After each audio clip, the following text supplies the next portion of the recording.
Hi hello నమస్తే welcome to YK news. నేను మీ Valeti. Phone tapping తీగ మళ్లీ కదిలింది. ఈసారి హరీష్ రావుని హలో అంటూ పలకరించింది.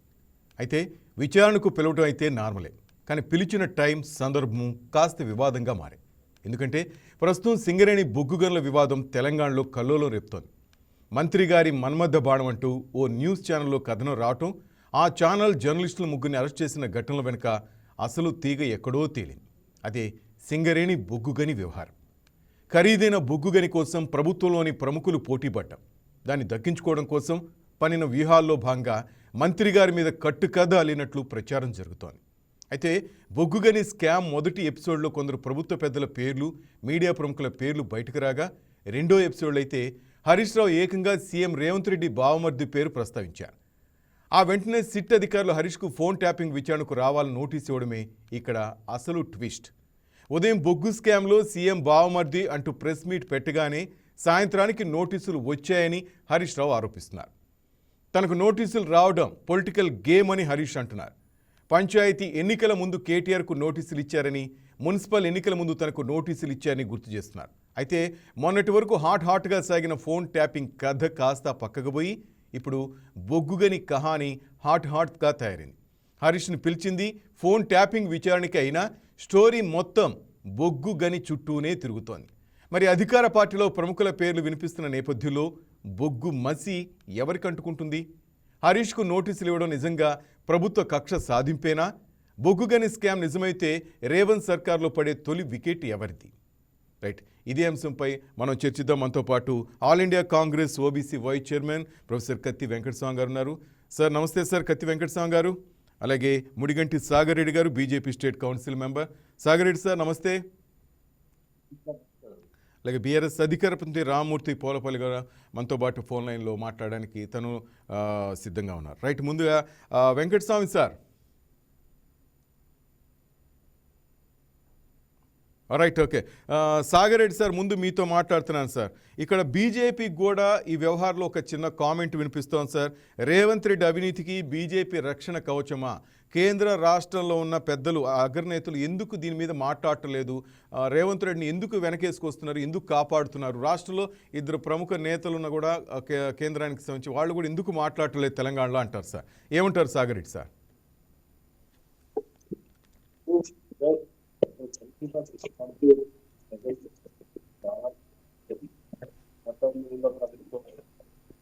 ప్రభుత్వం ప్రజలను ఏ రకంగా మాయమాటలతో పక్కదారులు పట్టించి డైవర్టేషన్ అనేటువంటి అంశం మీద పాలన సరిగ్గా పరిపాలించలేని విధానాల వల్ల అధికారులను పావులుగా వాడుకొని ఇక్కడ జరుగుతున్నటువంటి ప్రజలంతా గమనిస్తున్నారు. నేను ఏమంటున్నా, ఇక్కడ జరుగుతున్నటువంటి ఏదైతే రకరకాల కేసులు మీరు అన్నట్టు ఎలక్షన్ లో మట్టుకు మాత్రమే, ఎలక్షన్లు వస్తున్నాయి అంటే ఏదో ఒక బాణం వదిలిపెట్టడం, ప్రజా సమస్యల వ్యవహారాలన్నింటి కూడా డైవర్ట్ చేయడం, ప్రజల మైండ్ డైవర్ట్ చేయడం, ఈ ఫోన్ ట్యాపింగ్ విషయం కావచ్చు, బొగ్గు గనుల విషయమే కావచ్చు, ఇంకా అనేక రకమైన కుంభకోణాలు తెలంగాణ వచ్చిన తర్వాత తెలంగాణ రావడానికి గల ప్రధానమైనటువంటి ఆలోచన విధానం నీళ్లు, నిధులు, నియామకాలు. ఈ యొక్క తెలంగాణ దోపిడికి గురైతుంది కాబట్టి దీన్ని కాపాడవలసిన బాధ్యత ఉంటుంది. ఈ ప్రాంత వాసులు రాజ్యాధికారంలో ఉంటేనే ఈ యొక్క తెలంగాణ మరి దోపిడికి గురి కాకుండా ఉంటుంది అనేటువంటి ఆలోచన విధానంతో ప్రజలంతా ఏకమై పోరాడితే వచ్చినటువంటి తెలంగాణని కొంతమంది మా వల్లనే వచ్చిందని, దాని మీద పేటెంట్ హక్కులు మాకే ఉన్నాయని, లేదా ఈ యొక్క తెలంగాణ ఇచ్చింది మేమే అని, అంటే ఈ రకమైనటువంటి విధానాలతో రాజ్యాధికారంలో అధికారంలోకి వచ్చడానికి, జనాన్ని డైవర్షన్ చేయడానికి గతంలో ఉన్నటువంటి 9 సంవత్సరాల కాలంలో ఉన్న పార్టీ అనేక రకమైన తప్పులు జరిగినాయి. అనేక రకమైనటువంటి ప్రజల కోసం నియమించబడ్డటువంటి అధికారుల యొక్క దుర్వినియోగాలు కూడా చేయడం కనబడ్డాయి. కానీ ఎక్కడ కూడా ఆ పార్టీకి కానీ ఈ పార్టీకి కానీ బీజేపీ సహకరించినటువంటి విధానాలు ఎక్కడ లేవు. బీజేపీ స్పష్టంగా ఉంది. ఎక్కడ అయితే అన్యాయం జరుగుతుందో అక్కడ సమయానికి అనుకూలంగా పూర్తి సమాచారం ఉన్నప్పుడే ఆ పూర్తి సమాచారాన్ని సేకరించిన తర్వాత వాళ్ళు దోషులెవరో నిర్దోషులెవరో తప్పకుండా వాళ్ళ మీద సరైన సమయంలో సరైన యాక్షన్ తీసుకుంటారు. దానికి ఉదాహరణ కవితనే. కవితను మొదట్లో అరెస్ట్ చేయకపోతే కూడా, లిక్కర్ స్కామ్ లో అరెస్ట్ చేయకపోతే కూడా కవితకు టిఆర్ఎస్ కు బీజేపీకి సంబంధాలు ఉన్నాయి కాబట్టి అరెస్ట్ చేస్తలేరు, వాళ్ళు కుమ్మక్కైపోయారు అని చెప్పి రకరకాల అనుమానాలను మాట్లాడినటువంటి వైనాలను కూడా మనం కథనాలను కూడా మనం చూశాము. కానీ అరెస్ట్ అయిన తర్వాత కవితను కూడా అరెస్ట్ చేసి లోపలేసారు. ఆ కవితే ఈ రోజు అంటుంది, ఈ ఫోన్ ట్యాపింగ్ కేసులో మా కుటుంబీకులను కూడా వదిలిపెట్టకుండా మీడియాకి ఎక్కి మాట్లాడుతున్నటువంటి ఆ కవిత కూడా చెప్పింది ఫోన్ ట్యాపింగ్ జరిగింది. సో అంటే అందులో భాగస్వామ్యంగా, ప్రభుత్వంలో భాగస్వామ్యంగా, ఎమ్మెల్సీగా, ఎంపీగా ఒక బాధ్యత గల వ్యవహార పోస్టులలో ఉండి ఆ కుటుంబంలో ఉన్నటువంటి వ్యక్తియే ఆరోపించింది అని అంటే దానిలో ఎంతో కొంత ఉండకపోదు, తప్పకుండా ఉంటుంది.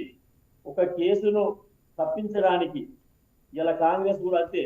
ఇవాళ బొగ్గు గనుల యొక్క కుంభకోణం 60%, 65% రాష్ట్ర వాటా ఉన్నది, 40% కేంద్ర వాటా ఉన్నది. కానీ కేంద్రంలో ఉన్న బొగ్గు గనుల మంత్రి మాట్లాడతలేడు కదా, మరి ఆయన ఎందుకు యాక్షన్ తీసుకుంటలేడు అంటే ఎల్లవారే ఇవాళ ఏదో ఏమంటారు దాన్ని, ఇవాళ పండుగ ఒక సామెత గుర్తురాలేదు సారి. ఆ విధానంగా అంటే ఇళ్ళలకంగానే పండుగ అయినట్టుగా అనేటువంటి ఒక సామెత ఉన్నట్టుగా మీరు ఆరోపణ టీవీలలో వచ్చినంత మాత్రాన అరెస్ట్ చేసి లేకపోతే ఆ యొక్క దాని మీద యాక్షన్ తీసుకునేటువంటి ప్రక్రియను కేంద్రం అంత తొందరగా చేపట్టదు. కేంద్రం దృష్టికి ఇవన్నీ కూడా తీసుకెళ్తున్నారు. కేంద్రంలో ఉన్నటువంటి పరిపాలనా యంత్రాంగ విధానాలు అన్ని కూడా స్వచ్ఛంగా కనిపిస్తున్నాయి. సమయం వచ్చినప్పుడు తప్పకుండా ఎవరిని అరెస్ట్ చేయాలనో, ఎవరిని లోపలేయాలనో, ఎవరిని వదిలిపెట్టాలనో, ఎవరిని ఏం చేయాలనేటువంటిది తప్పకుండా కేంద్ర ప్రభుత్వం దాని యొక్క పని దాన్ని స్పష్టంగా చేస్తుంది. అది నేషనల్ ఇష్యూలు కావచ్చు, ఇంటర్నేషనల్ ఇష్యూలు కావచ్చు, పోటీ కావచ్చు, ఈ యొక్క ఏదైతే కుంభకోణాలు కావచ్చు, ఇంకేమన్నా జరగవచ్చు, ప్రజాధన దుర్వినియోగ విధానానికి అవలంబిస్తున్నటువంటి ఏ పార్టీ ఏ నాయకుడిని కూడా ఈ కేంద్ర ప్రభుత్వం వదిలిపెట్టదు. ఖచ్చితంగా వాళ్ళకి సరైనటువంటి సమయం వచ్చినప్పుడు సరైనటువంటి విధంగా బుద్ధి చెప్తుందని చెప్పి సందర్భంగా తెలియదు.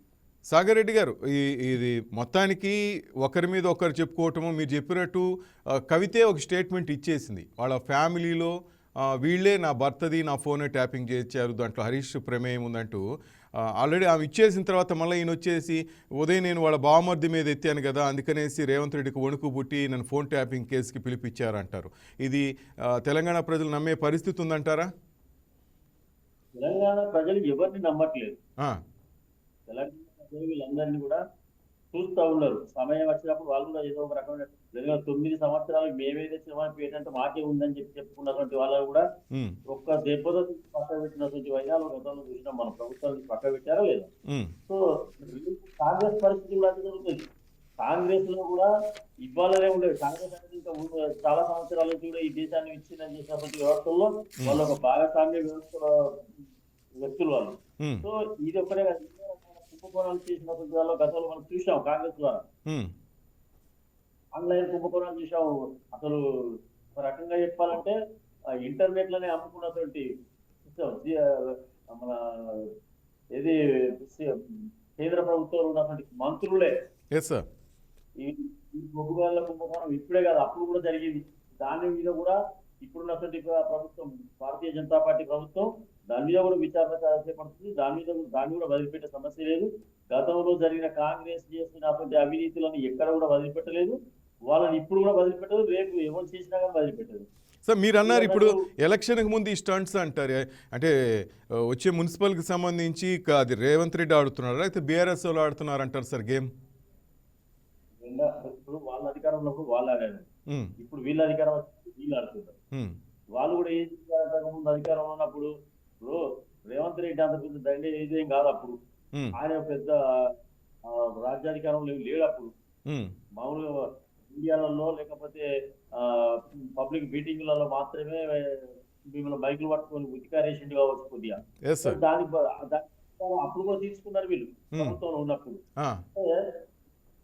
ఏదైనా ఆరోపణ జరిగినప్పుడు ముందు ఆ శాఖకు సంబంధించినటువంటి మంత్రులు కానీ లేకపోతే అధికారులు కానీ ముందు నిజాయితీగా నిబద్ధతగా పక్కకు జరిగి ఉమ్, దాని మీద సిట్ చేసి ఆ సిట్ ద్వారా వీళ్ళందరి యొక్క భాగోతారాన్ని బయటికి తీసి అప్పుడు దీని మీద ఏమైనా చెప్తే దానికి అర్థం ఉంటుంది. ఎస్ ఈ పని అప్పుడు ఆ ప్రభుత్వం జరిగింది, ఇప్పుడు ఈ ప్రభుత్వం జరిగింది. ఈ ప్రభుత్వం ఉండేది బొగ్గు గనుల యొక్క విశేషాలు, రాసలీల విశేషాలన్నీ రోడ్డు మీదకి వచ్చినాయి కాబట్టి దాన్ని డైవర్ట్ చేయడానికి మరి ఎట్లా ఈ హరీష్ రావు గారు కావచ్చు, కేటీఆర్ గారు కావచ్చు, వీళ్ళు గొంతెత్తి మాట్లాడుతున్నారు కాబట్టి వాళ్ళ గొంతు నొక్కాలంటే వాళ్ళ మీద వీటి పాత్ర పెట్టారు. రైట్. ఇది రాజకీయం తప్ప పబ్లిక్ డైవర్షన్ చేయడానికి చేస్తున్నటువంటి తతంగమే తప్ప నిజాయితీగా వాళ్ళను ఆనాటి ప్రభుత్వం తప్పులు చేసిన వాళ్ళను ఏదైతే తప్పులు చేసిన ఆరోపణతో కేసులు పెట్టిన వాళ్ళని వాళ్ళ మీద పూర్తి స్థాయిలో విచారణ చేయలేదు, వాళ్ళ సరైన శిక్షించలేదు. ఉమ్, ఇప్పుడు ఈ ప్రభుత్వం కూడా వీళ్ళను సరి అయినటువంటి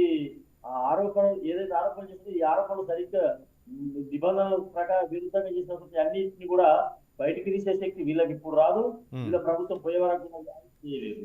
ఉమ్. ఇది కూడా రాజకీయ డ్రామాలు తప్ప ఏమి లేవండి. రైట్. వెంకటస్వామి సార్ నమస్తే సార్. సార్, ఈ బొగ్గు కుంభకోణం నుంచి దృష్టి మళ్లించేందుకే హరీష్ రావుపై కక్ష సాధింపు చర్యలు ఇవంతా. రేవంత్ రెడ్డి డైవర్షన్ పాలిటిక్స్ చేస్తున్నాడు, సుప్రీంకోర్టు కొట్టేసిన కేసుతో మళ్ళీ డ్రామా ఆడుతున్నారు. బావమర్ది సుజిన్ రెడ్డి స్కామ్ బయటపడడంతోనే రేవంత్ రెడ్డికి ఒక వణుకు పుట్టింది, అందుకే హరీష్ రావుని పిలిపించారు అంటారు సార్. ప్యానెల్లో ఉన్న మిత్రులకు, మీకు, ప్రేక్షకులకు నమస్కారం. సరే, ఇప్పుడు కొన్నిసార్లు ఇన్సిడెంటల్లీ, కొన్నిసార్లు యాక్సిడెంటల్లీ కోయిన్సిడెన్సీ ఉంటాయి. సో ఇప్పుడు ఓ పక్కన ఆరోపణలు, ప్రత్యారోపణలు, ఈ బొగ్గు గనికి సంబంధించి, అట్లాగే మంత్రుల వ్యవహారానికి సంబంధించి మీడియాలో హాట్ గా నడుస్తున్న సమయంలోనే ఆ సిట్ నుంచి వచ్చినటువంటి నోటీస్ కారణంగా ఎలవారు హాజరయ్యారు. సో రాష్ట్ర ప్రజలందరికీ తెలిసిన విషయం ఏంటంటే, ఫోన్ ట్యాపింగ్ సంబంధించి కొంత ఎంక్వైరీ సంబంధించినటువంటి దాని విచారణ జరుగుతుంది అనేది చాలా స్పష్టం. సో విచారణలో భాగంగా పలానా రోజే పలానా టైంలోనే రావాలని ఎవరు ఎక్స్పెక్ట్ చేయరు. సో నేనేమంటున్నా అంటే, ఇట్ ఈస్ అన్ యాక్సిడెంటల్ కోయిన్సిడెన్సీ. ఈ ఆరోపణలు జరుగుతున్న సమయంలోనే ఆయనకు సిట్ నుంచి నోటీస్ రావడం అనేది యాక్సిడెంటల్లే, okay, not intentionally, it is accidental. But Harish Rao అనేది ఏంటంటే, రేవంత్ బామర్ది భాగవతం పొద్దున బయట పెడితే పొద్దుగాల సాయంత్రం కల్లా నాకు నోటీస్ ఇచ్చారు అంటారు ఆయన. సాయంత్రం నోటీస్ ఇస్తే ఒకవేళ ఇచ్చిందే అనుకుందాం, అంటే ఆయన ఆరోపణ చేయడం ఆగిపోతాడా? ఆగిపోడు కదా. పొద్దున ఆరోపణ చేసినా సాయంత్రం నాకు నోటీస్ వచ్చింది అని అంటున్నాడు. కానీ నోటీస్ యొక్క ప్రాసెస్ అనేది చాలా రోజుల నుంచి నడుస్తుంది, అది ఆయనకు తెలిసి విషయం. మళ్ళీ ఇక్కడ కూడా ఒక డైవర్షన్ కోసమే, డైవర్షన్ పాలిటిక్స్ అని ఎదుటి వాళ్ళ మీద, అసలు డైవర్షన్ పాలిటిక్స్ లో సిద్ధాస్తులు టిఆర్ఎస్ బిఆర్ఎస్ మిత్రులు. సో వాళ్ళకంటే డైవర్షన్ పాలిటిక్స్ చేసి ఈ రాష్ట్రంలో 10 సంవత్సరాలు డైవర్షన్ పాలిటిక్స్ లో బతికిన వాళ్ళు ఇలా కొత్తగా వేరే వాళ్ళం డైవర్షన్ పాలిటిక్స్ అని అంటే, సరే వాళ్ళని చూసుకొని మిగతా వాళ్ళు కూడా నేర్చుకుంటొచ్చు. నేను దాన్ని ఏం పెద్దగా ఖండిస్తలేను డైవర్షన్ పాలిటిక్స్ అని. అంటే ఐ మీన్ ఆయన ఏమంటే, మున్సిపల్ ఎన్నికల్లో నష్టం జరుగుతుంది, మున్సిపల్ ఎన్నికల్లో కాంగ్రెస్ పార్టీకి నష్టం జరుగుతుంది అంటే వీళ్ళ మీద అవినీతి ఆరోపణలు వస్తున్న నేపథ్యంలోనే ఈ డైవర్షన్ పాలిటిక్స్ కు తెరదీశారు అంటారు సార్. మరొక ఆరోపణ కూడా, మున్సిపల్ ఎలక్షన్స్ కు ఈ ఆరోపణలకు నేను పెద్ద సంబంధం ఉంటుందని నేను అనుకోవట్లే sir. Local body elections mostly 90%, 80% to 90% will depend upon the local problems and local candidates and all. మన సర్పంచ్ ఎలక్షన్స్ మనం చూసినాం. సో అదైతే ఇంకా పార్టీ గుర్తు కూడా లేనటువంటిది. అన్ని పార్టీలో కలిసి బీజేపీ, టిఆర్ఎస్, కాంగ్రెస్ అందరు కలిసి ఒక వ్యక్తిని ఎన్నుకున్నటువంటి సందర్భాలు కూడా మనం చూసినాం. ఏకగ్రీవాలంటే అదే కదా సార్, అన్ని పార్టీలు కూడా కలిసిపోయినట్టే కదా. సో కాబట్టి లోకల్ బాడీ ఎలక్షన్స్ అనేది always 80 to 90% depends upon the local situations. It will not effect the by the state politics. And ఆ స్టేట్ పాలిటిక్స్ లో కూడా కొన్ని పాలసీ డిసిషన్స్ మీద ప్రజల యొక్క ప్రస్పందన ఉంటది. కానీ నువ్వు దొంగ అని తిట్టుకుంటే ఈ తిట్టుకునే దానికోసము ప్రజల నుంచి ప్రతిస్పందన ఉంటదని అయితే నేను అనుకోవటం లేదు సార్. ఏంటి ఆరోపణలు, ఎంత అనైతికమైనటువంటి ప్రసారాలు, ఎంత అనైతికమైనటువంటి కథనాలు, వ్యక్తిగత శీలాన్ని హననం చేసేటువంటి ప్రయత్నము, అది ఎక్స్ట్రీమ్ కే వెళ్ళిపోవడం అనేటువంటిది అది మీడియాకు మంచిది కాదు, సమాజానికి మంచిది కాదు, ప్రభుత్వాలకు ప్రతిపక్షాలకు కూడా మంచిది కాదు. ఆ దిశగా నడుస్తున్నటువంటి ఈ సమయంలో దాని నుంచి కొద్దిగా డైవర్ట్ అయిపోయి ఇంకొకటి బొగ్గు కుంభకోణం అనే ఒక విషయం వచ్చింది. స్వయంగా ఇప్పుడు ఇందాక సాగర్ గారు అంటున్నారు వాళ్ళు తప్పుకోవాలని. ఆయన ఒక్కసారి ఆ కేంద్ర ప్రభుత్వంలో వచ్చినటువంటి అనేక మంది మీద ఆరోపణలు వచ్చినప్పుడు ఎంతమంది పెద్ద పెద్ద ఇన్సిడెంట్ జరిగినట్టు ఎంతమంది కేంద్ర మంత్రులు, ప్రధానమంత్రితో సహా ఎంతమంది తప్పుకొని దాని మీద విచారణ చేసినో ఒకసారి ఆత్మవిమర్శ చేసుకోవాలి వాళ్ళు. సో ఇక్కడ ఆరోపణ వచ్చిన ప్రతి వెంటనే ఎవరి మీద అయితే ఆరోపణ వచ్చిందో స్వయంగా బట్టి విక్రమార్క గారు ప్రెస్ ముందుకు వచ్చేసి వివరణ ఇచ్చేసి చాలా స్పష్టంగా దానికి సంబంధించినటువంటి, ఒకవేళ తనకు సంబంధం ఉన్నట్టుంటే క్యాన్సలేషన్ ఎందుకు చేయమంటారు, అది కూడా ఒకటి ఆలోచించాలి. సో చాలా స్పష్టంగా పారదర్శకంగా ఆయనే అన్ని విషయాలు బయట పెట్టినారు. ఇక దాని మీద ఇంకేమన్నా కావాలంటే, ఇంకేమైనా ఆరోపణలు చేయాలంటే దాన్ని అది తీసుకపోయి ఇంకో దగ్గరికి తీసుకుపోతున్నారు, ఏదో ఇంకొక మంత్రి దగ్గరికి, ఆయనకి ఈయనకి పడుతుంది. నిన్న బహుశా మీ ఛానల్లోనే నన్ను ఎవరో అడిగినారు నిన్న పొద్దున అనుకుంటాను. దాంతో ఏంటంటే కోమటిరెడ్డి వెంకరెడ్డి గారికి బట్టి విక్రమార్క గారికి ఒక విభేదాలు ఉన్నాయని. ఇది శుద్ధ అబద్ధం. ఎందుకంటే వాళ్ళ ముందు నుంచి కలిసి పనిచేసినటువంటి బ్యాచ్ అది డ్యూరింగ్ ద ఎలక్షన్స్ అంతకు ముందు కూడా. సో ఒక రకంగా చెప్పాలంటే ఉత్తమ్ రెడ్డి, కోమటిరెడ్డి వెంకటరెడ్డి, బట్టి విక్రమార్క ఇదంతా కూడా ఒక కంబైన్డ్ బ్యాచ్. ఒక రకంగా కొత్తగా వచ్చిన సీఎం గా ఉన్నటువంటి రేవంత్ రెడ్డి గారే కొత్తగానే అదంతా పాత బ్యాచ్, వాళ్ళందరూ కూడా కంబైన్డ్ గా ఉన్నటువంటి బ్యాచ్. సో దాంట్లో విభేదాలు ఉన్నాయని ఒక అభూత కల్పనలు ఇవ్వడం అనేటువంటిది జరిగింది. బట్ నేనేమంటున్నా అంటే, నేనైతే వాట్ ఐ ఫెల్ట్ ఈస్ ఇది యాక్సిడెంటల్లీ జరిగింది. వారి ఆరోపణలు సరే, వారు ఎవ్రీబడి హ్యాస్ ఫ్రీడమ్ టు, వాళ్ళకున్న సమాచారం ప్రకారము ముఖ్యమంత్రి గారి యొక్క భావమర్దికి దీంట్లో ఏదన్నా ఉంది, ఇట్లా కుంభకోణం ఉంది అనేటువంటి ఒక అనుమానం ఉండేది ఉంటే దాని మీద డెఫినెట్ గా ఎంక్వైరీ పెట్టించుకుందాం తప్పనిసరిగా. దానికి వివరణ ఇవ్వాల్సి వస్తే డెఫినెట్ గా ముఖ్యమంత్రి గారు స్వయంగా కూడా ఇవ్వాల్సి వస్తుంది. ఎందుకంటే తన భావమరిది పేరే వచ్చింది కాబట్టి. ఇప్పుడు బట్టి గారు ఎట్లయితే ముందుకొచ్చి తన మీద ఆరోపణ వచ్చినప్పుడు తన వివరణ ఇచ్చినడో డెఫినెట్ గా అంతే పారదర్శిగా ముఖ్యమంత్రి గారు కూడా ఇస్తారు. అవినీతికి తావు లేకుండానే పరిపాలన చేస్తాం అనేది పదే పదే మా ముఖ్యమంత్రి గారు కావచ్చు, లేకపోతే మా మంత్రివర్గ సహచరులు కావచ్చు, మా పార్టీ పెద్దలు కావచ్చు చెప్తున్నారు. సో ఎక్కడ అవినీతి ఉంటే మేము మా పార్టీ పరంగా కూడా మేము దాన్ని క్షమించేది లేదు. ఎందుకంటే మేము 10 ఏళ్ళు అవినీతి వ్యతిరేకంగానే, అహంకారానికి వ్యతిరేకంగానే, అరాచకానికి వ్యతిరేకంగానే, ద్రోహానికి వ్యతిరేకంగానే, తెలంగాణ వాదానికి ద్రోహం చేసిన దానికి వ్యతిరేకంగానే 10 ఏళ్ళు నాలాంటి వాళ్ళు కలబడి నిలబడి పోరాడి ఇలా తెలంగాణ రాష్ట్రంలో కాంగ్రెస్ పార్టీని అధికారం తీసుకొచ్చినాం. ఎవరో ఒక్కరి వ్యక్తితోటి, ఒకరి చేరాతోటి రాలేదండి. 10 సంవత్సరాల కార్యకర్తలు గ్రౌండ్ మీద గ్రాస్ రూట్ కార్యకర్తలు గ్రామాలలో కలబడి నిలబడి కొట్లాడితే ప్రజలు మమ్మల్ని ఆశీర్వదించిండ్రు. వీళ్ళు కొట్లాడిండ్రు, వీళ్ళ దాంట్లో సమంజసం ఉన్నది, కేసీఆర్ ప్రభుత్వానికి అహంకారం వచ్చింది, ప్రజలను కానీ, ప్రతిపక్షాలను కానీ, పత్రికలను కానీ, ప్రజా సంఘాలను కానీ ఎవరిని కూడా వాళ్ళు పట్టించుకుంటలేరు అనేటువంటి ఒక దాంతో అన్ని వర్గాలు కలిసి మాకు ప్రజలే ప్రతిపక్షమై కొట్లాడి మాకు అధికారం ఇచ్చిండ్రు. సో ప్రజల యొక్క విశ్వాసాన్ని దెబ్బతీస్తే అది మాకు శరాఘాతం అవుతుంది. కాబట్టి మేము పార్టీగా మేము చాలా జాగ్రత్తగా చెప్తున్నాము. డెఫినెట్ గా ఎవరి మీద ఆరోపణ వచ్చినా, అది పార్టీలో ఎంత పెద్ద స్థాయిలో ఉన్నా కూడా, అది ప్రభుత్వంలో ఎంత పెద్ద స్థాయిలో ఉన్నా కూడా పారదర్శకంగా దాని మీద ఎంక్వైరీ జరగాలనే దాంట్లో మేము ఎక్కడ కూడా వెనకాడం. పార్టీ పరంగా మేము దాన్ని డిమాండ్ చేస్తాం.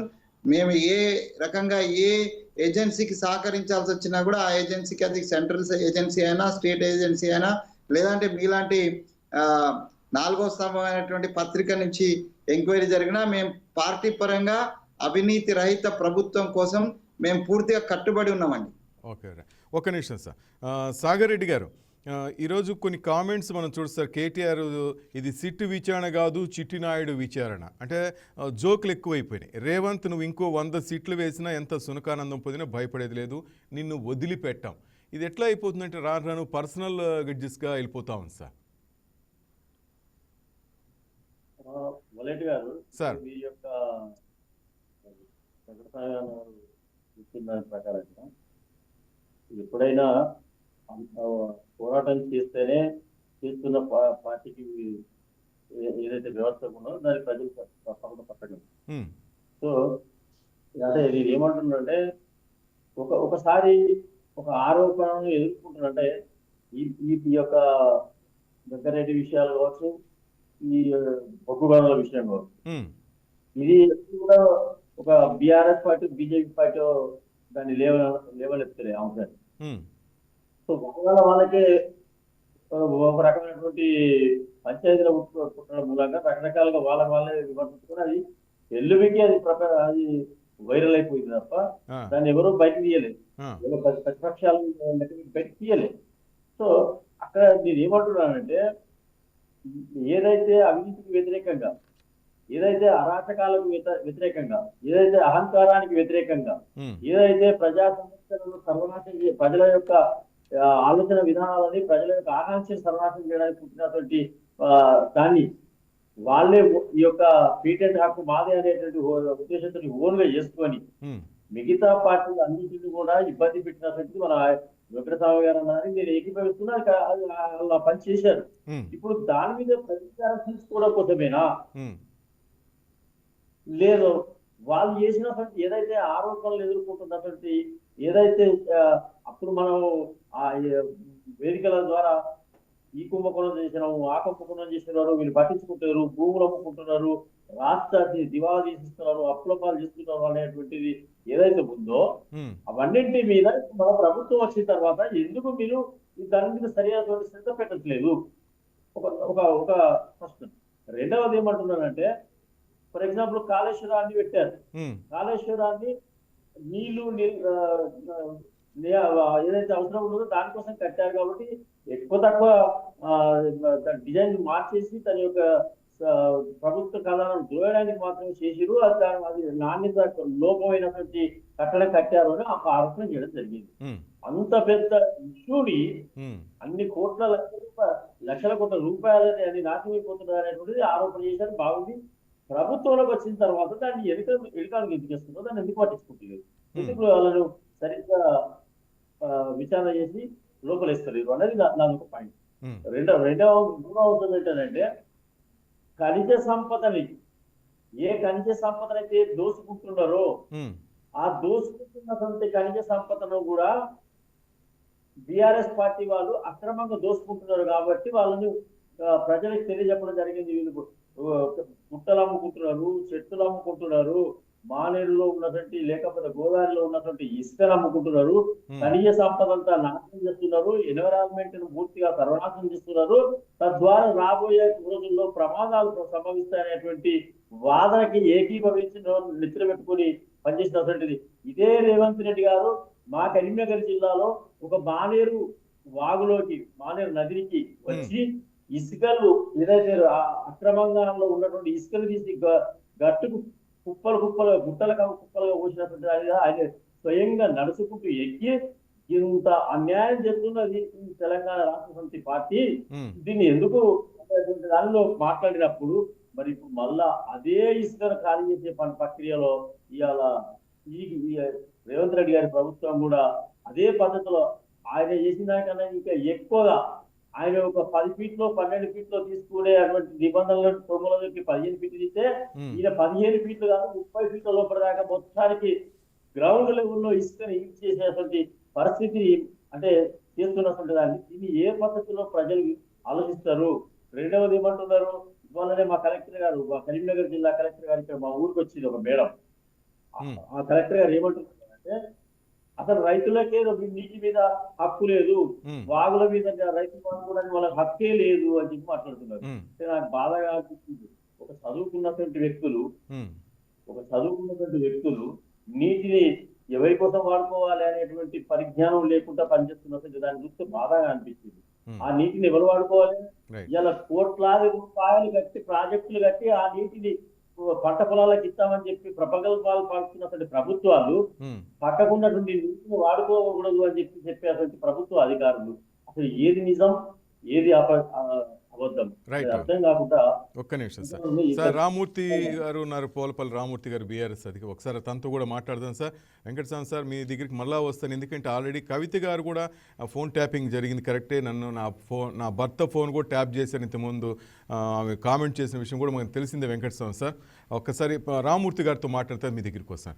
రామూర్తి గారు ఏంటి సార్, రేపు కేసీఆర్ పేరున కూడా కేసీఆర్ని పిలుస్తాం, దీంట్లో భయపడేది లేదు, ఫోన్ ట్యాపింగ్లో ఉంటే వచ్చి నిజాలు చెప్పొచ్చు, దానికి భయపడాల్సిన అవసరం ఏంది, భాగవతం బయట పెడితే సాయంత్రానికి ఈ నోటీసులు ఇచ్చాం, ఇదంతా వాళ్ళు అనుకోవటం తప్ప అంత లేదు, ఎవరినైనా సరే ఈ కేసుకు సంబంధించి పిలిపిస్తాం, వాళ్ళని విచారణ చేస్తామనేసి కాంగ్రెస్ నేతలు అంటున్నారు. రామూర్తి గారు, ఏదైతే ప్రభుత్వం వచ్చిన తర్వాత కుట్రపూరితంగా వ్యవహరిస్తున్న ఈ కాంగ్రెస్ ప్రభుత్వము కక్ష సాధింపు చర్యల భాగంగానే ఈ రోజు కూడా ఏదైతే హరీష్ రావు గారిని విచారణ పేరిట ఏదైతే సిట్ పిలవడం వాస్తవంగా చెప్పాలంటే పిరికి పంద చర్యగా నేను అభివర్ణిస్తున్నాను. ఎందుకంటే మున్సిపల్ ఎన్నికలు ఉన్నాయి కాబట్టి మున్సిపాలిటీ ఎన్నికల్లో కొంచెం లబ్ధి చేకూర్చుకునే పద్ధతిలో ఈ కాంగ్రెస్ ప్రభుత్వం వ్యవహరిస్తున్నారు తప్ప కానీ వాస్తవంగా ఇప్పుడు సిట్ కానీ లేకపోతే ఇతర ఫోన్ ట్యాపింగ్ ఏదైతే ఇక్కడ ఒక్క నిమిషం రామూర్తి గారు, ఇక్కడ ఒక్క విషయం ఏంటంటే కాంగ్రెస్ ప్రభుత్వం అంటే రేవంత్ పిలిపించాడు అనుకోండి, సిట్కి ఇప్పుడు పిలిచారు, వాళ్ళు విచారణకు రమ్మని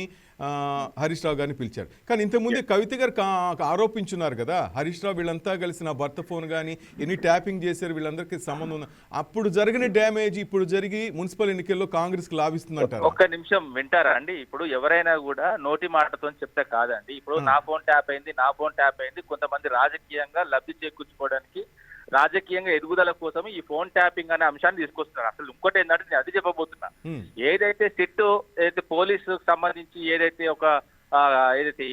సిట్ వేశారో, సిట్ వేసిన తర్వాత ప్రభుత్వం వేసిన తర్వాత వాస్తవంగా ఎవిడెన్స్ లెస్ కేసు అండి ఇది. మరి మీరు క్లియర్ గా తెలుసుకోవచ్చు, మీరు సిట్ అధికారులు అడిగా కూడా చెప్తారు. ఎందుకంటే ఎవిడెన్స్ ఏమంటే మూసీ నదిలో పడేసిలని వాళ్ళే మాట్లాడుతున్నారు. ఏదైనా కూడా కోర్టులకు కావాల్సింది ఏంటంటే ఎవిడెన్స్ లెస్ కేసును ఈ విధంగా మొత్తం ముందుకు సాగదీస్తూ ఏదైతే డైలీ సీరియల్ లాగా మనం సీరియల్ చూస్తాం కదా, ఆ సీరియల్ లాగా ఒక పెన్ డ్రైవ్ దొరికింది, ఆ పెన్ డ్రైవ్ కొంత సమాచారం ఉందన్నారు కదా, అది లేదా?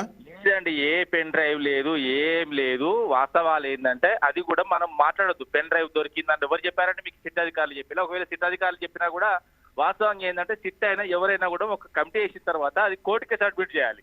అది ఇట్లా లీకులు ఇవ్వడం వల్ల ఇప్పుడు వాస్తవం చెప్పాలంటే ఒక డాక్యుమెంట్ కానీ ఒక ఏదైతే మీరు అన్న పెన్ డ్రైవ్ కానీ బయటకు వచ్చినా, ఇంకొకటి ఏంటంటే కవితక్క చేసే అంశాలు కూడా వ్యక్తిగతమైన ఆరోపణలని ఆమె చెప్తున్నారు. నాది వ్యక్తిగతమైన సమస్య, నాది డబ్బుల కోసం సమస్య కాదు, ఆస్తుల తగాదా కాదు, నాది వ్యక్తిగత సమస్య అని పదే వాళ్ళు చెప్తున్నా కూడా ఈ మీడియాలు కానీ లేకపోతే ఇతర రాజకీయ నాయకులు కానీ వాస్తవంగా దీన్ని రాజకీయ కోణంతో చూడొద్దు, ఓన్లీ వ్యక్తిగతమైన సమస్య, ఆమె వ్యక్తిగతమైన సమస్యను ఏదో జనాల మీద రుద్దు. ఇంకొకటి ఏంటంటే హరీష్ రావు గారి మీద ఇప్పుడు కాదండి కుట్ర, ఏదైతే ఫోన్ ట్యాపింగ్ సంబంధించి ఏదో సిద్దిపేటకు సంబంధించి చక్రాధర్ అని ఒక వ్యక్తి ఉంటాడండి, క్లియర్ చెప్తాను. చక్రాధర్ అనే వ్యక్తితో కేసు వేయించింది ప్రభుత్వం. ఫస్ట్ చక్రాధర్ అనే వ్యక్తి ఫస్ట్ బీజేపీలో ఉండేదండి.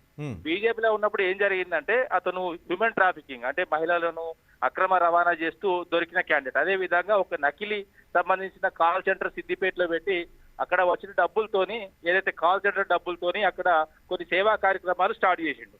దాని తర్వాత ఏం జరిగిందంటే అతను భార్య ఉంటదండి, పెళ్లి చేసుకున్న భార్యను వదిలిపెట్టి గతంలో ఇతను ఎవరైతే లవ్ చేసిండో ఆ లవ్ చేసిన అమ్మాయి వాళ్ళ భర్తని కిడ్నాప్ చేసి 30 లక్షలు ఏదైతే డిమాండ్ చేసే క్రమంలో వాస్తవంగా హైదరాబాద్ లో రెడ్ హ్యాండ్ గా దొరుకుతాడండి. దాని తర్వాత ఏమైందంటే ఈయన మళ్ళీ పార్టీ మారి ఏదైతే వేరే పార్టీలోకి పోతాడు, కాంగ్రెస్ పార్టీలోకి వస్తాడు. కాంగ్రెస్ పార్టీలోకి వచ్చే క్రమంలో అతను రెడ్ హ్యాండెడ్ గా, ఒక చిన్న అంశం కాదు పెద్ద అంశం ఇది రాష్ట్ర ప్రజలు అదేవిధంగా ఉమ్మడి తెలుగు ప్రజలు కూడా తెలుసుకోవాలి. హరీష్ రావు గారి మీద ఎవరు కేసు పెట్టారు, ఇట్టేట్ రారా అంటే ఇల్లంతా మనదే అంటాం కదా అండి. ఇప్పుడు దోస్తు ఉంటాడు, తన సొంత దోస్తు ఇంటికి తీసుకపోతే ఆ దోస్తు భార్య మీద రేప్ అటెంప్ట్ చేసి డైరెక్ట్ దొరికిపోతాడు. అదే విధంగా ఆ భార్య కూడా కేసు పెడుతుందండి.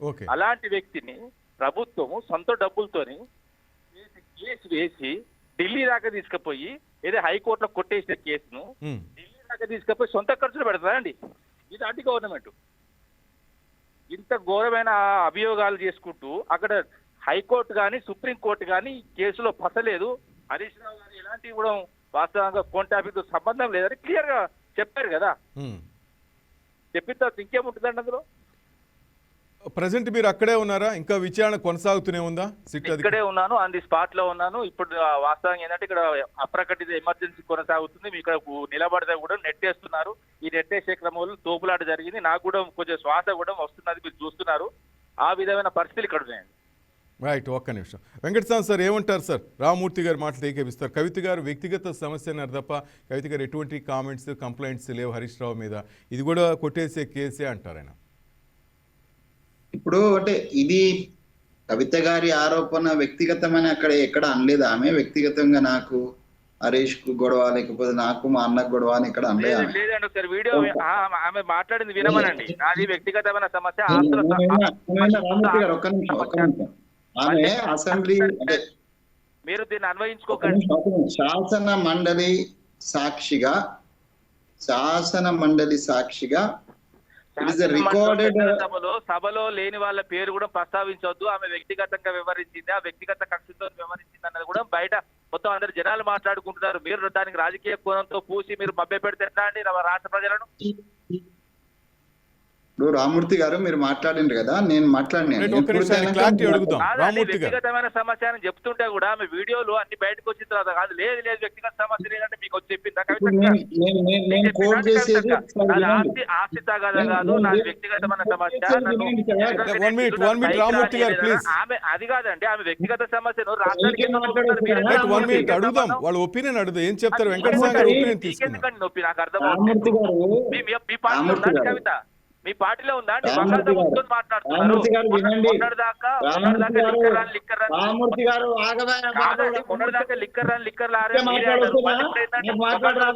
ఒక్క నిమిషం రామూర్తి గారు, ఇప్పుడు ఆమె మీ పార్టీలో లేదు, కాంగ్రెస్ లోనూ లేదు, కొత్త పార్టీ పెడుతున్నారు, పీకే ద్వారా అంటున్నారు.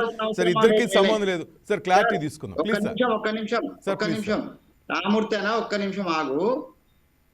ఆమె మీకంటే చాలా తీవ్రంగా, బహుశా మీరే ఉన్నట్టున్నది నాతోటి టీవీలో ఆ రోజు.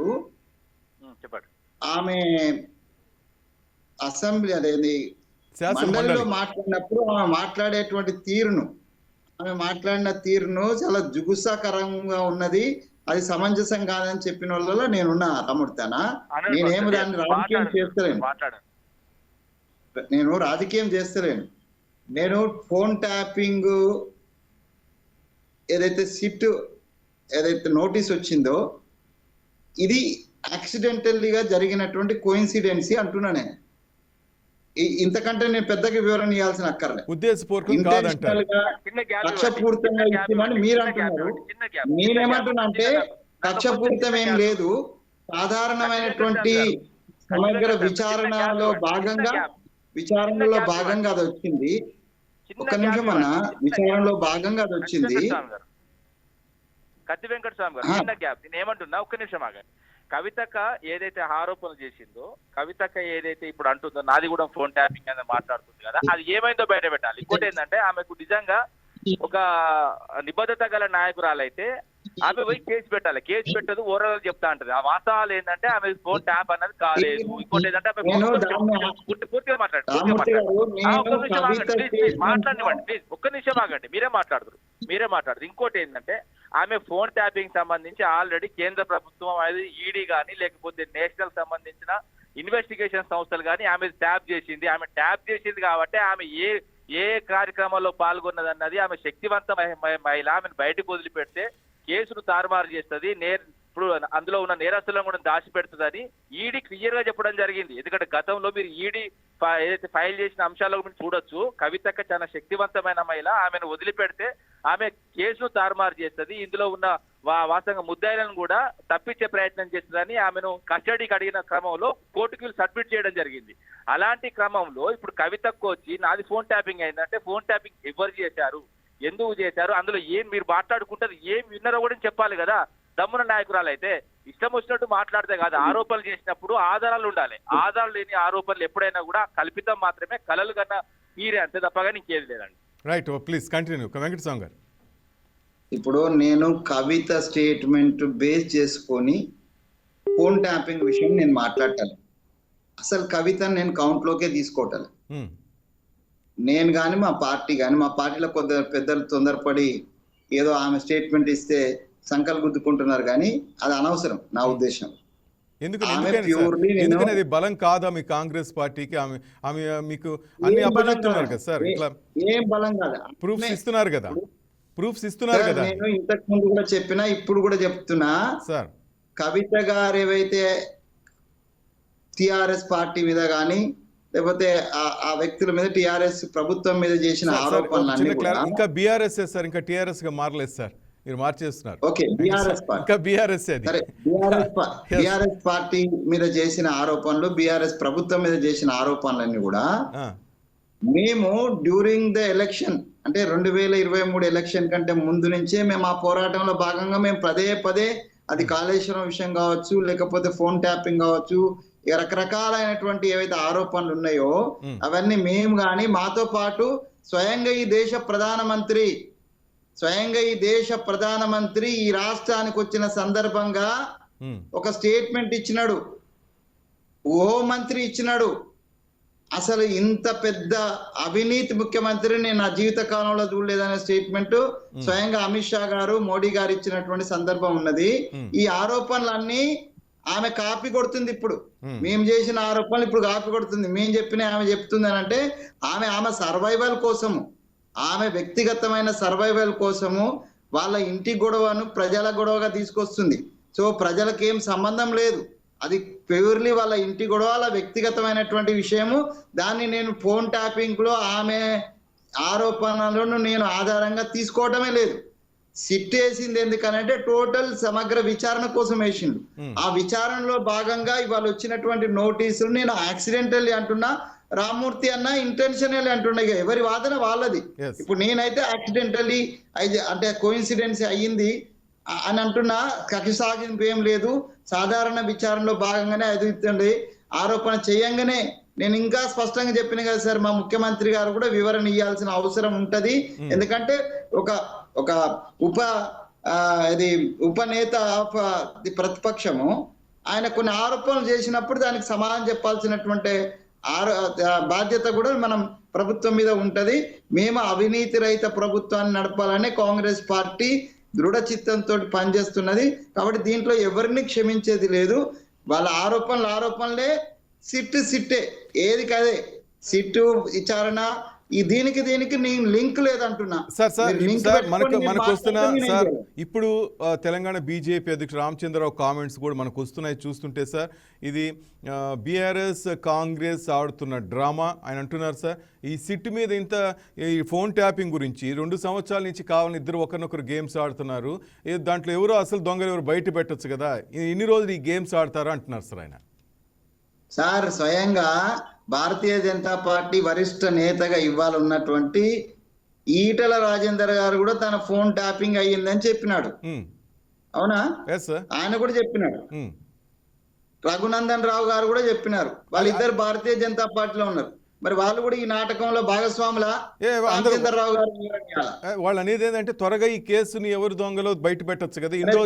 అంటే ఇప్పుడు వాళ్ళకి సిబిఐకి ఇప్పుడు మనం కాళేశ్వరం గురించి ఇందాకనే విషయం వచ్చిందండి. కాళేశ్వరం సంబంధించి ఇప్పుడు మరి కోర్టు వాళ్ళ దగ్గర ఆ కోర్టునే ఉన్నది. సిబిఐకి ఉపచెప్పిందంటే చెప్పండి, సిబిఐకి ఇస్తే ఇట్లా చిటికలలో తెలుస్తాం అన్నాడు కిషన్ రెడ్డి లేకపోతే బండి సంజయ్. మరి ఇచ్చి చాలా రోజులు అయింది, ఇప్పటిదాకా దాని మీద ఊసు లేదు, పాస్ లేదు. మనం ఏం చేయాలా? ఇప్పుడు ఒక విచారణ జరుగుతున్నప్పుడు కంటిన్యూస్ జరుగుతూనే ఉంటది, కొన్నిసార్లు లేట్ కూడా అవుతుంది.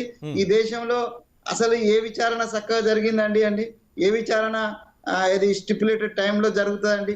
సో సర్వసాధారణంగా జరిగిందంటే ఇల్లు కూడా జరుగుతుంది.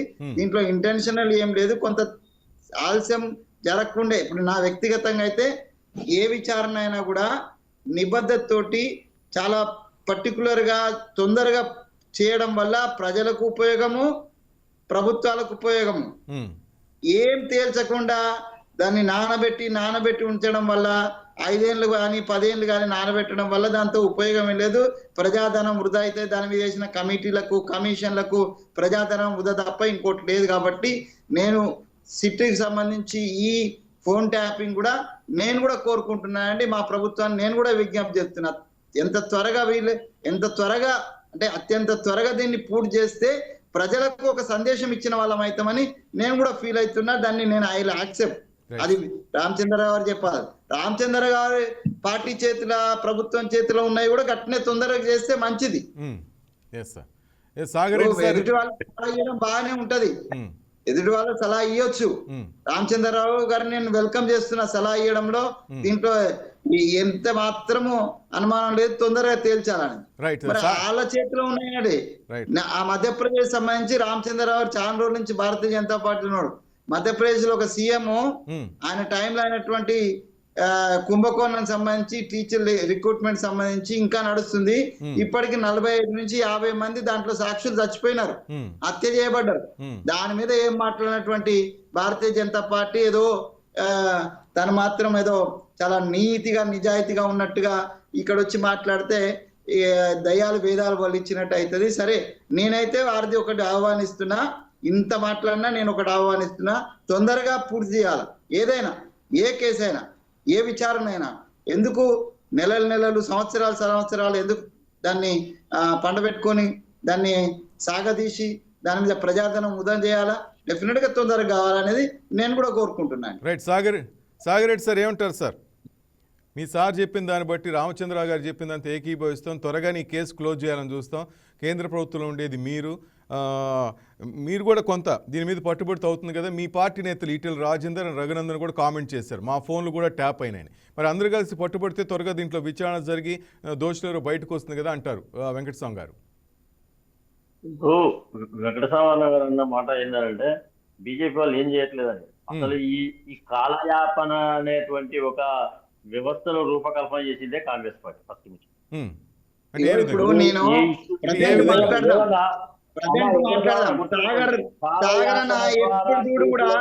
ఎప్పుడు చూడు ఏమంటే మళ్ళీ నెహ్రూ దగ్గరికి, గాంధీ నెహ్రూ దగ్గరికి పోవద్దన్న. ఇప్పుడు 15 ఏళ్ళ నుంచి మీరు వస్తున్నారు, 12 ఏళ్ళ నుంచి ఉన్నారు, ఏం సాధించిందో చెప్తే బాగుంటుంది. ఏమంటే కాంగ్రెస్ ఎస్టాబ్లిష్ చేస్తే దాన్ని కాదని మీకు అవకాశం ఇచ్చింది కదా, మీరేం చేస్తున్నారు మరి? మేము ఏమైనా చేస్తున్నాం, మేము చేసే పని మేము చేస్తున్నాం. మీరు అన్నంత మాత్రం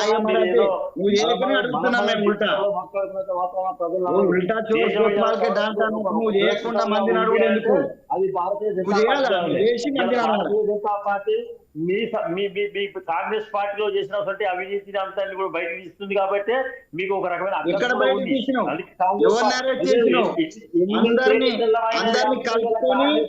అందరినీ కలుపుకొని వాషింగ్ మిషన్ వేసి అందరినీ కలిపి అవినీతి పనులని చెప్పిన వాళ్ళందరినీ వాషింగ్ మిషన్ కడుక్కొని మీ మాటలుగా చేస్తున్నాం. ఎక్కడ ఎంక్వైరీ చేసినాం, ఎవరిని అరెస్ట్ చేసి ఎవరిని జైలు పంపినా, అదేళ్ళ ఎంతమంది కాంగ్రెస్ నాయకులను జైలు పంపిన సాగర్ రెడ్డి గారు పూర్తిగా ప్రశ్న అడుగుతున్నా.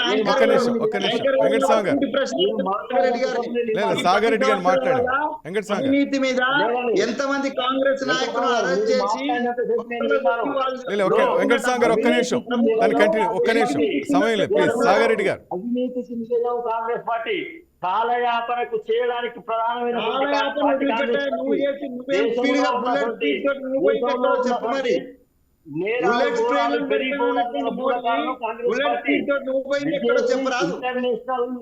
ఇంటర్నేషనల్ తీవ్రవాద వ్యవస్థలతో కూడా పనిచేసినటువంటి పార్టీ కాంగ్రెస్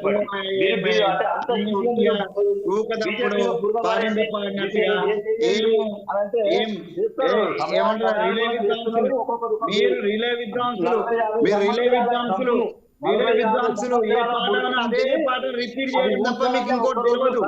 ఇంకోటి కాంగ్రెస్ మీద ఏడవడం తప్ప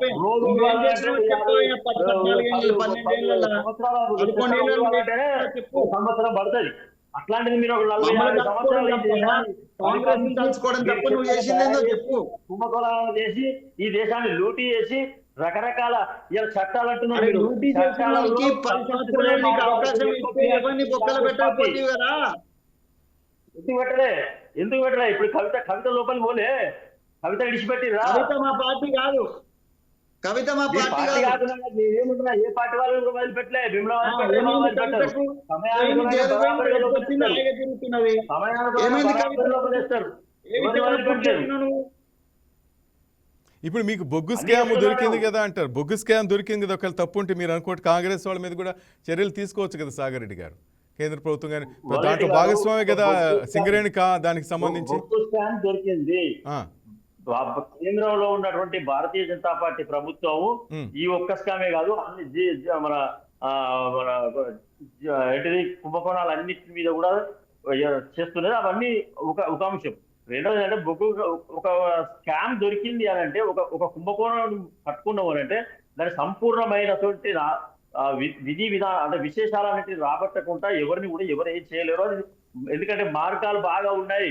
గతంలో ఉన్నటువంటి పరిపాలన వల్ల తప్పించుకునే మార్గాలు కోర్టుల్లో కూడా ఉన్నాయి అనేది మనందరికీ తెలిసినటువంటి విషయమే.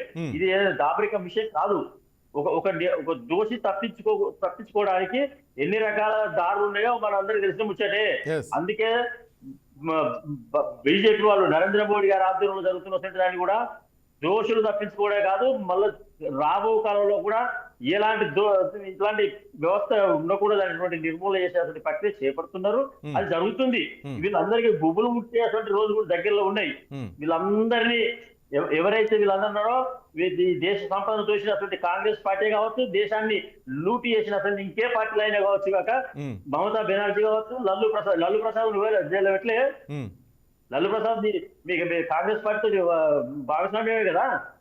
సరే ఇంకా అయిపోయింది, ఆయన అంతా లాస్ట్ మూమెంట్కి వచ్చాడు లాలూ ప్రసాద్ యాదవ్. ఎవరిని వదిలిపెడుతున్నావు? ఒక బీహార్ లాంటి ఒక రకమైనటువంటి అంటే బీహార్ లో పాలన గతి తప్పి పరిపాలిస్తున్నటువంటి దాంతో అంటగాగిన మీ పార్టీని వదిలిపెట్టలేదు, లల్లు ప్రసాద్ వదిలిపెట్టలేదు. చేసే పని చేస్తున్నాం కదా. నయీం లాంటి వాళ్ళు ఇప్పుడు నయీం లాంటి వాళ్ళు పక్కన పెట్టుకుని పనిచేస్తున్నటువంటి వాళ్ళు చాలా మంది ఉన్నారు పార్టీలు.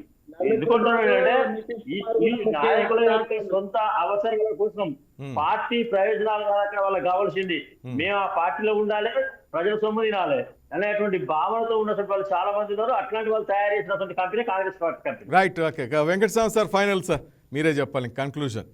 ఎప్పుడు దీన్ని సీరియస్గా తీసుకుంటారు? ఎందుకంటే ఈ కామెంట్లు వెంకటస్వామి గారు ఇక్కడ ఒక విషయం మనం గుర్తుపెట్టుకోవాలి సార్. కాంగ్రెస్ పార్టీ తప్పు కూడా ఉందని చాలామంది మేధావులు కానీ పెద్దలు అంటారు. ఎందుకంటే ఫోన్ ట్యాపింగ్కి సంబంధించి త్వరగా విచారణ కంప్లీట్ చేసి దాంట్లో దొంగలు ఎవరో బయట పెడితే మీ పార్టీకి కూడా మంచి పేరే కదా సార్. ఓహో వీళ్ళు ఇంత గత ప్రభుత్వం పెద్ద పెద్ద జడ్జీల నుంచి ప్రతి ఒక్కరిది, జర్నలిస్టుల నుంచి, సినిమా యాక్టర్ల నుంచి, రాజకీయ నాయకుల నుంచి పర్సనల్గా చాలామంది ఫోన్లు ట్యాప్ చేయించింది తప్పు కదా. ఇది మీరు కానీ బయట పెడితే అంతకన్నా ప్లస్ ఏముంటుంది సార్, మీకు పాజిటివ్ ఏముంటుంది చెప్పండి. ఎందుకని అక్కడ లేట్ అవుతుంది? ఇంతకుముందు రామూర్తి చెప్పినట్టు పెన్ డ్రైవ్ దొరకలేదు, పాడు దొరకలేదు, ఏం దొరకలేదు అంటారు. అంటే ఇంత వాళ్ళు తెలివిగా చేశారా? టెక్నాలజీ ఇంత పెరిగిన కాలంలో పట్టుకోవడానికి ఇంకా ఎందుకని, ఎక్కడ ఇది వాళ్ళు చెప్తున్నట్టు ఏదైనా గేమ్ జరుగుతుందా అన్ని అందరి మధ్య అని? ఇప్పుడు నేనే ఇందాక చెప్పాను సార్, స్పష్టంగా చెప్పాను. ఎంత త్వరగా ఒకటే ఏ కేసు అయినా కూడా తొందరగా దాన్ని విచారణ పూర్తి చేస్తే, ఆరోపణ వచ్చినప్పుడు విచారణ పూర్తి చేస్తే దాని మీద ప్రజాధనం వృధా కాకుండా ఉంటది. ప్రజలకు ఒక సంకేతం, ఒక మంచి సందేశం ఇచ్చినట్టుగా ఉంటుంది. దోషులను శిక్షించడం వల్ల భవిష్యత్తులో ఇంకొకడు తప్పు చేయకుండా ఉంటాడు సాగర్ అన్నట్టున్నారు. కానీ నేనేమంటున్నా అంటే దేశంకు సంబంధించినటువంటి అనేక ఆరోపణలు ఉన్నటువంటి వాళ్ళందరినీ కూడా Bharatiya Janata party washing machine వేసి కడుక్కొని పక్కన పెట్టుకొని అజిత్ పవార్ దగ్గర నుంచి మొదలుకొని మన దగ్గర ఉన్నటువంటి ఆయన పేరేంది మన ఆంధ్రప్రదేశ్ సంబంధించినటువంటి రాజ్యసభ సభ్యుల దగ్గర నుంచి ఎంతమందినో ఎట్లా కాపాడుకుంటూ వచ్చిందో మనం చూసినాం. వాళ్ళు కూడా ఇక మరి నీతి మాటలు మాట్లాడితే ఎట్లా. కానీ నేనేమంటున్నా మీతోటి లేకపోతే మీ అందరితోటి ఏకీభవించేది ఏంటంటే సిట్ విచారణ కావచ్చు, ఇంకే విచారణ కావచ్చు, ఫోన్ ట్యాపింగ్ సంబంధించింది ఎంత త్వరగా తేలిస్తే అంత మంచిది అనేటువంటి చాలా స్పష్టం. ఇప్పటికే ఆలస్యమైందని అందరం భావిస్తున్నాం, మీరు భావిస్తున్నారు, మేము భావిస్తున్నాం. మేము కూడా గవర్నమెంట్ కి చెప్తున్నాం, సిట్ అధికారులకు కూడా మేము విజ్ఞప్తి చేస్తున్నాం. దాన్ని త్వరగా మీ టెక్నాలజీని అంతా ఉపయోగించి, ఇప్పుడు ఎట్లయితే ప్రభాకర్ రావు గారిని విచారణ చేసినారు, ప్రణీత్ రావు గారిని విచారణ చేసినారు, ఇంకా కొంత పోలీస్ ఆఫీసర్ని విచారణ చేసినారు, ఇంకా కొందరు ఉన్నారు, వీళ్ళందరిది కూడా కాలయాపన చేయకుండా తొందరగా విచారణ పూర్తి చేసి దోషులను శిక్షిస్తే ప్రజలకు విశ్వాసం వస్తుంది. దాంట్లో డౌట్ ఏం లేదు. Right. పార్టీగా కానీ ప్రభుత్వం కానీ నేను మీతో ఏకీభవిస్తున్నాను. రైట్ రైట్ దాంట్లో ఇబ్బంది ఉంది. తర్వాత ఇంకా రెండో విషయం ఏంటంటే భారతీయ జనతా పార్టీకి సంబంధించినటువంటి సాగరణ లాంటి వాళ్ళు ఎప్పుడు ఏదో ఒకటి పాతది పట్టుకొని అదే గుంజడం వద్దన్నా. ప్రజెంట్ లో ఉండండి. ప్రజల సొమ్మును దోచినోడు ఎవడైనా కూడా ద్రోహే. ఇలా ప్రజల సొమ్మును దోచి ప్రైవేట్ వ్యవస్థకు చేస్తున్నటువంటి మోడీ కూడా అందరికన్నా పెద్ద ప్రజాద్రోహినే. అంత దాంట్లో డౌట్ ఏం లేదు. ఆయన సొంతానికి ఏం లేకపోతే సర్వసంగ పరిత్యాగి కావచ్చు, ఒక 10 లక్షల కోట్ వేసుకుంటే వేసుకోవచ్చు, కానీ మిగతా ఆయనకేం పిల్లలు లేరు, జల్లలు లేరు, భార్య లేరు, భార్య ఉన్నా కూడా వదిలిపెట్టేసి అది వదిలిపెట్టి ఆయన సొంతానికి రూపాయి తిండలేడు కావచ్చు, కానీ ప్రజాధనాన్ని ప్రభుత్వ రంగ సంస్థల్ని మొత్తం కూడా తెగనమ్మి ఓ ప్రైవేట్ వ్యవస్థలకు ఒక కార్పొరేట్ వ్యవస్థ గొప్ప చెప్పడం కూడా ప్రజాద్రోహమే అవుతుంది. మోడీ అందరికన్నా పెద్ద అవినీతి పరుడుగానే నిలబడిపోతాడు చరిత్ర అనేది నేను చాలా రైట్ రైట్ రైట్ అది అన్ని పార్టీల్లోనూ అట్లాగే అన్ని పార్టీలు ఉన్నారు సార్. దాని గురించి ఎందుకని మెయిన్ దీని గురించి ఇంకా ఆయన లోపలే ఉన్నారంట హరీష్ రావు గారు. నాకు తెలిసి ఇంకొక 1 hour పడుతుందేమో బయటకు వస్తే కానీ జరుగుతుంది. సోనియా గాంధీని ఎన్ని గంటలు కూర్చోబెట్టినరో ఈడీ పేరుతోటి, రాహుల్ గాంధీని కూర్చోబెట్టినారు. ఈ దేశంలో విచారణకు దూరంగా ఉన్నోళ్ళు ఎవరు లేరు కదా. ఇప్పుడు హరీష్ రావు గారు కూడా అతీతుడేం కాదు, విచారణ చేస్తారు. వారి ఇన్వాల్వ్మెంట్ లేదని వారు చాలా స్పష్టంగా చెప్తూనే ఉన్నారు బయట. అక్కడ కూడా అదే చెప్పేస్తారు, వారి ఇన్వాల్వ్మెంట్ లేకుండా వారికి ఎందుకు శిక్ష పడుతుంది. చూద్దాం సార్ బయటకు వచ్చిన తర్వాత ఆయన ఏం మాట్లాడతాడు దాన్ని బట్టి చూద్దాం sir. Thank you sir Venkataswamy garu and Sagar Reddy sir and Rammurthy. Thank you sir. Right, అది మొత్తం మీద ఫోన్ ట్యాపింగ్కి సంబంధించి బీఆర్ఎస్ నేతలు ఒక విధంగా కామెంట్ చేస్తున్నారు. కాంగ్రెస్ అయితే కక్ష సాధింపు లేదు అని చెప్తున్నారు, కానీ కక్ష సాధింపు చర్యల్లో భాగంగానే ఫోన్ ట్యాపింగ్కి సంబంధించి హరీష్ రావును పిలిపించారు విచారణకు అంటూ బీఆర్ఎస్ నేతలు కామెంట్ చేస్తున్నారు. కేటీఆర్ ముఖ్యంగా ఇలాంటి సిట్లకి చిట్టి విచారణలకి మేము భయపడేది లేదంటూ, ఇలాంటి వెయ్యేసినా కూడా మేము మాకు ఎటువంటి భయం లేదు, మేము వచ్చిన తర్వాత మేము ఎంత చూస్తామంటూ ఆయన కామెంట్ చేస్తున్నారు. రైట్, ప్రజెంట్ అయితే హరీష్ రావు ఆ సిట్ విచారణ ముందు ఉన్నారు. మరి కాసేపు ఆయన బయటకు వచ్చే అవకాశం ఉంది. ఆ తర్వాత ఏం మాట్లాడతారు వేచి చూద్దాం. That's all for now. Keep watching YK news Telugu వారి గుండె చప్పుడు.